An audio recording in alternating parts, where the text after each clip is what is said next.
আমি কিন্তু একদম কিন্তু বাড়ি চলে আসলাম, এবার না এসে কিন্তু আর পারলাম না, আমি কিন্তু না এসে আর পারলাম না, একেবারে কিন্তু ধারেতেই চলে আসবে আবার ঢেউ চলে আসবে। তো ঢেউয়ের সাথে সাথে কিন্তু আমি আবার পিছিয়ে আসছি। এই যে কত দূরে আসছে, এই যে কত দূরে চলে আসছে, কারণ আকাশে একটু মেঘ আছে, আকাশে মেঘ আছে, যার কারণেই আকাশটা একটু খুব খারাপ খারাপ। আমি কিন্তু আবার নিচের দিকে চলে যাচ্ছি।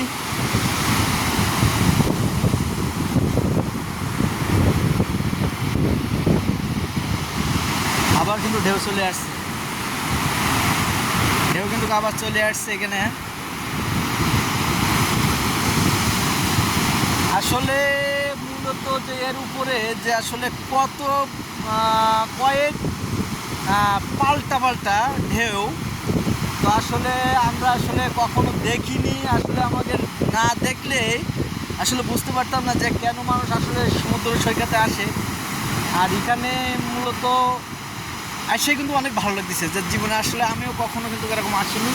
তো আসলে কিন্তু এটা মূলত থাইল্যান্ড না, আপনারা দেখেন যে আসলে নদীর কোনো শেষ নেই, এই যে সমুদ্র সৈকতের কোনো কিন্তু কিনারা নেই। আমি কিন্তু একদম ধারেতেই চলে আসছি। হ্যাঁ,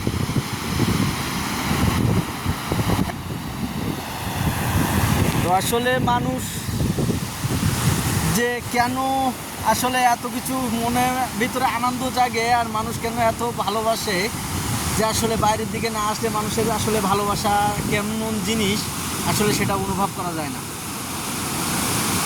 তো আসলে দেখেন যে কয়েকটা মানে ধাপে ধাপে, কয়েকটা ধাপে ধাপে এখানে কিন্তু বৃষ্টি চলে আসছে, এখানে কিন্তু ঢেউ চলে আসছে, যে কয়েকটা ধাপে ধাপে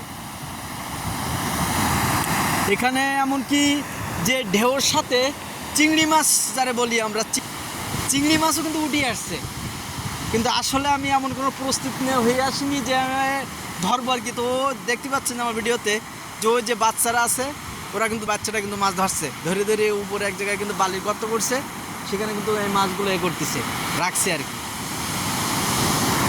তো আসলে সত্যি আমার মন কিন্তু অনেক ভালো লাগতেছে, অনেক ভালো লাগতেছে, আমার কিন্তু অনেক ভালো লাগতেছে। যে আসলে না দেখলে আসলে কখনো কল্পনাই করতে পারতাম না যে আসলে এতটা সুন্দর জায়গায়। আমি কিন্তু বালির চরের উপরে কিন্তু দাঁড়িয়ে আছি। তো আমি আরও সব কিন্তু এরকম কোয়ালিটি ভিডিও, সব কিন্তু এরকম অবস্থা ভিডিও, তো সবাই দেখেন। আমি সত্যি অনেক কষ্ট করি, আমি কিন্তু ভিডিও করতেছি, আমি অনেক কষ্ট করে ভিডিও করতেছি, যে আসলে শুধু আমার প্রিয় মানুষগুলো দেখানোর উদ্দেশ্য।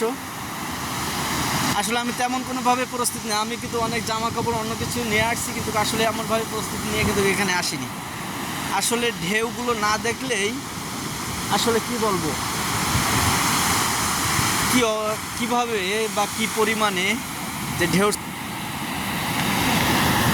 সত্যি দেখার মতো।